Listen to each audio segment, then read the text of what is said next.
We are very much at the end of our day together. One of the things that I wanted to briefly say is this was Decoupled Dev Days. This was an amazing conference. I think we've seen some interesting things happen today. There's a lot of interesting projects that have been focused on over the course of today. Obviously, the sprints tomorrow will focus on them even more. What we're doing here is really building a nascent movement, a sort of revolutionary time for Drupal. We're talking right now about what Drupal's next decade is going to look like. We're talking right now about how Drupal can evolve to be the CMS of the future. And I think a lot of the things that we've talked about and seen today really point toward what that future could look like in a very interesting and practical way. And so I just wanted to say that and kind of close with a thought that is that, I see this conference as being a very important, critical juncture for Drupal, in that we are building bridges with these other technologies, and it is amazing to see it happen. So just to finish off the day here, what we wanted to do for the last half an hour today is just to focus on just a couple of last notes about the event, and then also to gather some feedback and thank everybody once more for an amazing day today. Happy hour, once again, will be happening at 6 o'clock. Some of us who are with the green badges, the green staff badges, will be taking people down to the venue for the happy hour. So please find somebody who has a green badge who is not helping to take things down today, and they will take you down into the subterranean depths of the subway, where you will find all sorts of crazy beasts and, unnatural things down there.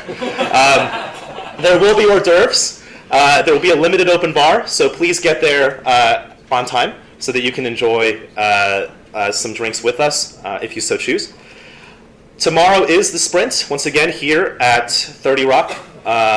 Unfortunately, Tina Fey will not be present, but all day from 9 a.m. to 5 p.m., sprinting on whatever you want to sprint on. You will have to check in again once more with the NBC Universal Security Office downstairs. And Scott Rigby, Scott, could you just raise your hand really quick? Scott will be our NBC Universal representative on site, and thank you very much, Scott. Yes, tomorrow, not today. Today also, yes. So thank you, Scott, for that.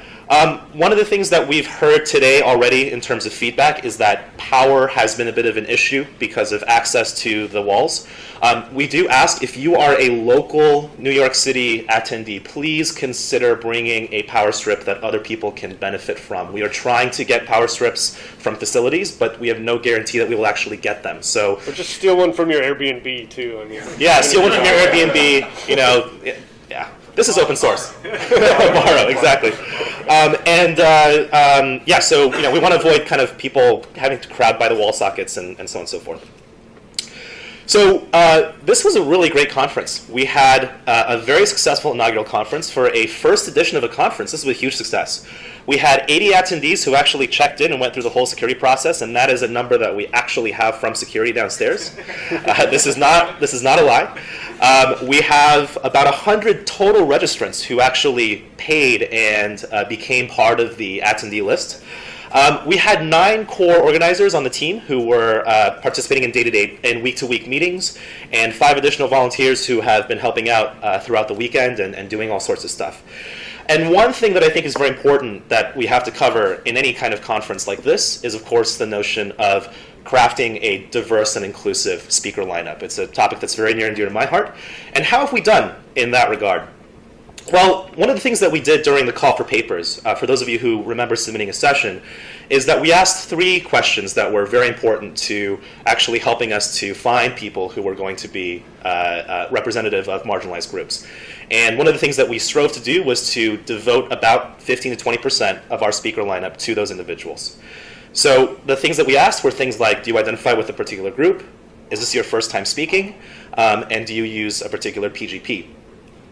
Ultimately, we had 13 speakers from 11 different organizations, which is great. However, we didn't do so well in inclusivity. We only had 1 woman and 1 person of color. But we can and we will do better next year. We are always growing and we are always learning. So that will be something we improve on for next year. All right. And we're going to just go over a few more statistics here. So we kind of talked a little bit about this morning, but people traveled from all over the place to be here today. It's pretty incredible for such a small conference how many people came from so far. So we had people from as far away as London and Mallorca. Is that how you say that? Mallorca? Mateo, where are you? Where is he? Did he step out? Yeah, Mallorca. Mallorca. Come all the way here. And attendees from as far away as Bucharest as well. So that's pretty incredible.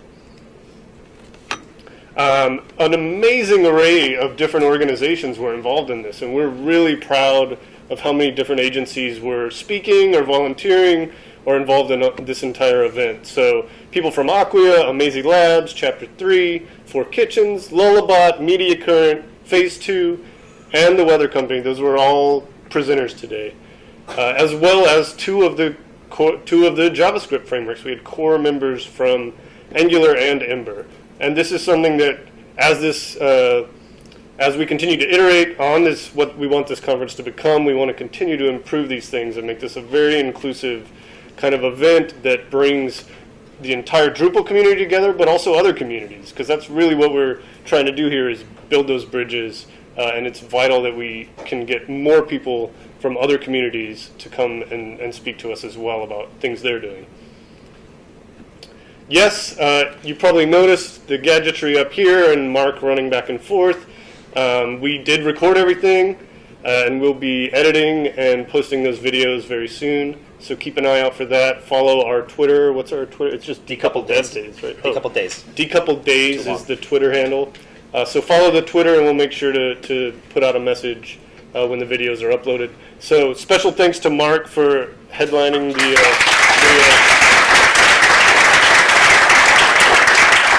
Don't clap yet. I don't know how the videos turned out. We'll withdraw the claps if we need to later.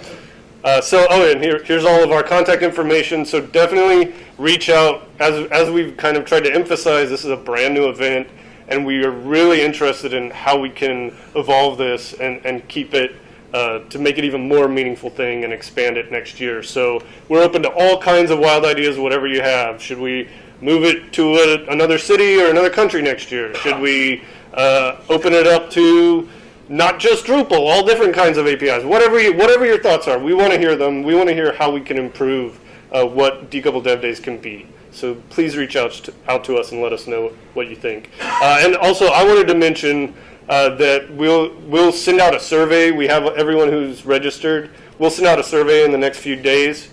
So please, if you could fill that out, it would mean a lot to us to be able to continue to improve on this. Special call out for Mateo, who didn't make the formal pamphlet. So we feel a little bad about that, but we were really glad that he traveled so far to be here. So special thanks to him for being here and speaking today. And thank you to all of our other speakers as well. One special shout out to Bob Kepford and the Weekly Drop, who was our media sponsor and did a lot of marketing for us. So can we get a round of applause for Weekly Drop?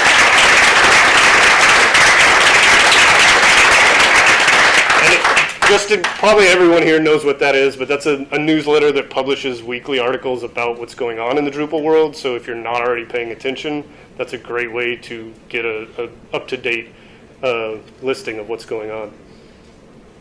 Our venue sponsor, NBC Universal, Alex over here, special round of applause.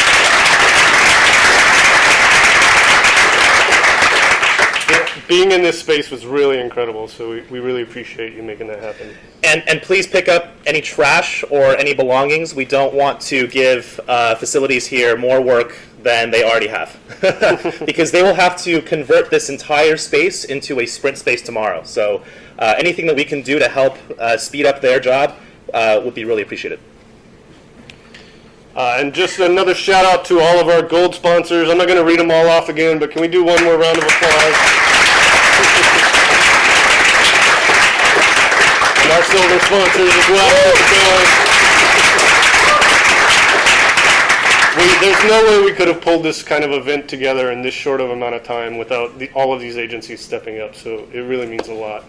And now, with that said, we really want to open up the floor. If people have ideas that they've been thinking about today of how we could improve this for next time, or even what we could do tomorrow, anything like that. If anyone has comments or things, yeah. Bob. We forgot to mention the Drupal Association. We should. The Drupal Association. Drupal Association was our fiscal sponsor, so thanks to them.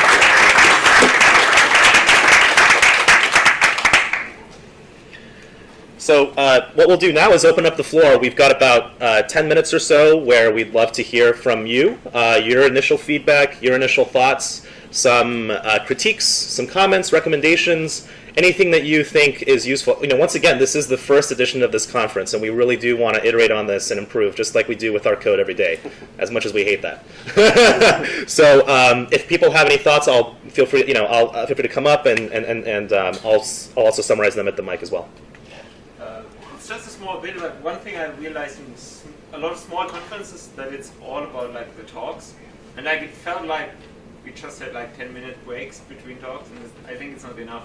Because actually, I think the discussions from person to person is actually way more productive or useful on device in general than like. That's great feedback. So what Daniel said is that we only had small breaks in between the talks, and that the kind of person-to-person interaction is really valuable. So along those lines, this is why we really would encourage everyone to come out tonight to the after party. We're all going to be hanging out, everyone who's here. So anyone you had questions for that you didn't get to ask today, please come talk to us, talk to each other. And also, obviously, the sprints tomorrow. Okay, maybe you're not a coder, or maybe you just don't feel like coding on a Sunday. Come anyway. Let's all just chat. Let's have a conversation. So thanks, Daniel, for that. Yeah. Yes. I know decoupling is a relatively new concept in the CMS world, but it's not new in the software world. I attended a web services conference, I think it's like 2004, where a lot of these same concepts were put forward. Is there any effort to look towards the enterprise software market in terms of solving some of these problems? So the question was, is there any kind of effort underway to look at the enterprise software market for solving some of these kind of decoupling problems? And I don't know exactly the answer to that. I think we've got a lot of enterprise people here who are working on solving these things, but in terms of the kind of history of how people have solved them in the past and the sort of institutional knowledge there, I think it's kind of a mixed bag, in my opinion. I don't know if you want to add anything. One thing that I will say is that this is obviously a very important and fast-growing area for a lot of our sponsors today, and also for the Drupal community at large. One of the things that I know that we're working on at Acquia, for instance, is to provide the infrastructural underpinnings for exactly that kind of web services-focused approach. We are focused right now, actually, Node.js support is on our roadmap so that you can have a single stop for your Drupal site and your Node.js applications, and those are things that will point towards those kinds of trends. Now, I don't really want to call out only Acquia, because there are other people here who are working on those same problems, like Pantheon as well. I know that there's a lot of people from Pantheon in the room, but this is an area that I think is really beginning to materialize to a much greater maturity in the Drupal community in a way that hasn't really been seen before. So I'd say in the next 12 to 18 months, if you come back a year from now and we haven't gotten a better answer to that question, we have been doing something wrong.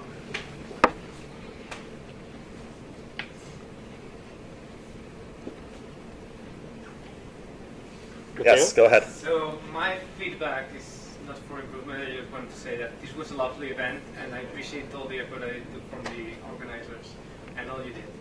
And maybe add that if you feel like walking, don't use the stairs, because they set off an alarm.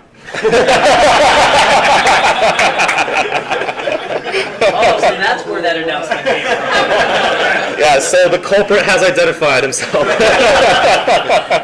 Thank you, Matteo. Any other feedback? This is your opportunity to give us, sort of raw feedback. We are going to send out a survey, obviously, but we do want to hear from you directly, and this is why we've dedicated this time for that. Like, you go. No, I was pointing at you. No. And yeah, I just wanted to add to David and to Daniel's idea is that I see more and more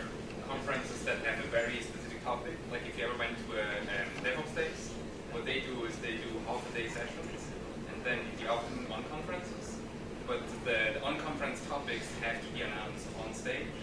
And I think that would maybe have helped if we now could have had a discussion about, like, I don't know, like everybody that's interested in Docker, we do a room. Of course it needs a much more room, but I think there's so much knowledge in one room that you usually never get connected to like a DrupalCon. Maybe all of us will be at the next DrupalCon, but we will never be all thinking about the same topics. So maybe adding an unconference to where I can really specifically meet people that just to summarize Michael's point, the idea of having discussions or at least sessions after these kinds of talks where people can gather who have shared interests, like for example Docker, would be very beneficial in a sort of unconference format. We did actually consider having a separate track of BOFs in addition to the sessions, and one of the things that we were worried about was that it might potentially detract from the single track of sessions. However, I do agree. I think that we've heard already several times now that this notion of having a separate discussion space, or at least a venue for having conversations that's not just the elevator bank, would certainly be very useful. And so we will definitely take that under advisement. Thank you.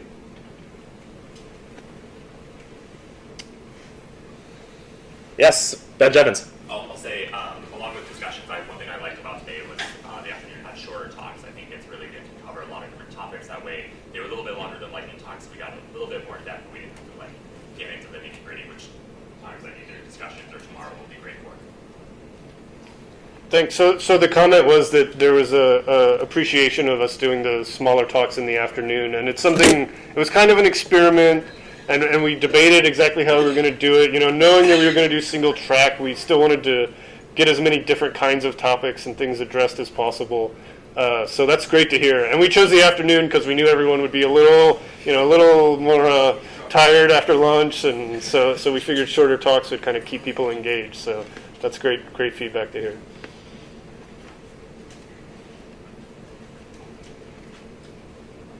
Yes, Brian. Yeah. I think one thing, I don't know if it's possible, but because it's such a new topic, having some kind of definition or structure of like what it means, what is decoupled, what is headless, what is progressively decoupled, because I think even if you say the word, it might actually mean different things to different people. So, like a lot of people will start talking about it, and they have a picture in their head, and then someone else will talk about it, and that picture, the exact same picture. I don't even know, maybe there's just that many pictures or ideas out there, but trying to figure out a way to create almost like a taxonomy of what this even is, if possible. I don't know. Hopefully that's where the website. So the feedback was that there may have been people in the room that aren't fully aware or aren't on exactly the same page about what decoupling means. Some progressive versus headless. Progressive versus fully or headless. The admin side versus decoupling the actual public-facing side. To add on to that is, what would be appropriate presentations for next year. So, for instance, like a Redux tutorial and a walkthrough of like a hardcore concept in a certain framework. Would that be appropriate for a Decoupled Days, or is it like, let's steer more toward how this fits sort of inside of the space, right? So this feedback was offering a little more guidance on what kind of talks people should expect to happen, that kind of thing. Those are great, yeah. Matt, that's another one thing that I'll say also is that it's a challenge to make a presentation that either tries to cover all the bases or, not exactly knowing the depth of the experience of the target audience. And you kind of have to choose which way you want to go. So that might, I'll echo it from a presenter's standpoint. Yeah. So that was Jeremy saying that it's kind of hard to gauge in advance what the audience was going to be like today. Yeah, that's a great point. I know we sort of made the assumption that for this first one we'd have a pretty advanced audience in the room, and we could kind of skip over some of the basics of what decoupling is. But maybe that's not the best approach. Maybe what we need next year is a beginner track too, of are you just getting into this idea? How do you think about it? Or are you just getting into one of the consuming technologies? How do we cater to those kind of needs as well? Yeah, that's great. Simple question. Is there a way to know what decoupled is? I hope we have some ideas by now, I hope. He was asking if anyone knows what decoupled is. Well, who doesn't know? Oh, who doesn't know? Well, goodness.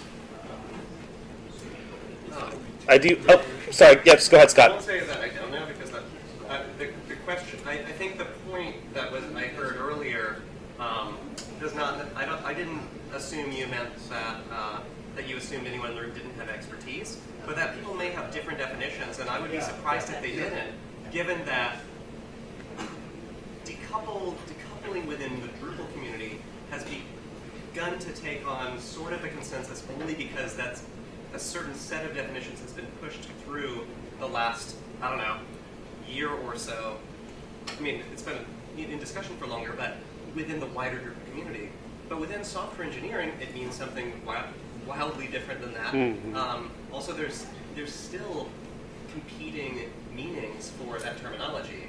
And so it would be nice to, I think it would be interesting to have a presentation, not necessarily an intro for beginners, but even for seasoned experts who are just to try to have a clarification of terms. Yeah.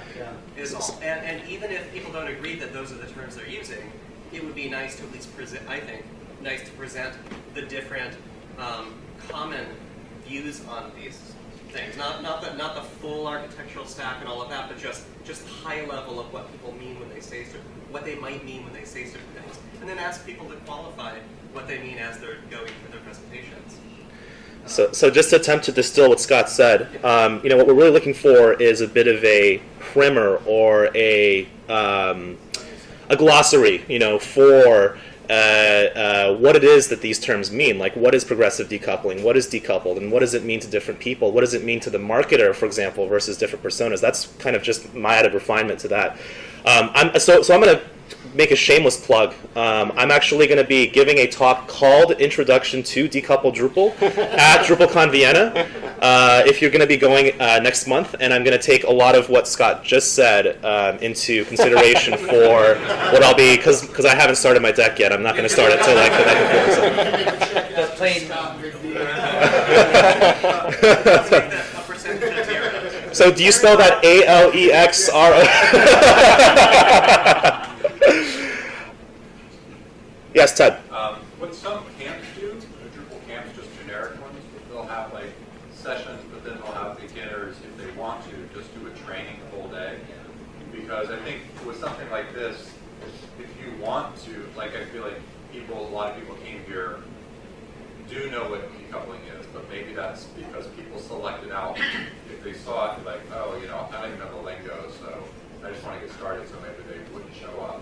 But if we had something where, like, if you have no idea what all this is, we'll sort of walk you through a demonstration, a training to sort of get you sort of decoupling your first Drupal site, so that people would have that choice where they want to start getting involved, but they maybe have a zero level to start with. Because that's, I think people have really enjoyed that at generic Drupal camps where they have heard about Drupal, but they feel like any of the individual presentations would just kind of be gobbledygook because they don't have like a base to start with. So that could be something too. That's a great idea, yeah. So what Ted said is he's really emphasizing the value of using trainings as a tool, and maybe for people who don't have full context and aren't as advanced with decoupling, to be able to dive in and actually learn through experiencing it as kind of like a separate all day long event. I love that idea. I'd throw on top of that a good opportunity to pull more JavaScript only developers under the 10. Yeah. So the comment was that could bring in more JavaScript developers too who don't have any Drupal experience at all, and that's obviously one of our goals, is to bring people from these other technology communities. So I mean, you could either do two or choose one. You could have a Drupal training that's geared towards people who know Drupal but haven't decoupled, or people who are front-end people that have only really heard of Drupal and say, okay, I mean, probably choosing one would be better, but you might want to think about like who is the audience for the training. That would probably really dictate. Yeah. You're just trying to give us a whole lot more work, aren't you, Ted? No, well, didn't you used to work for a training company? That's great. No, I really like that idea. And what do people think about the content? Was it good content? Was it useful content? Okay.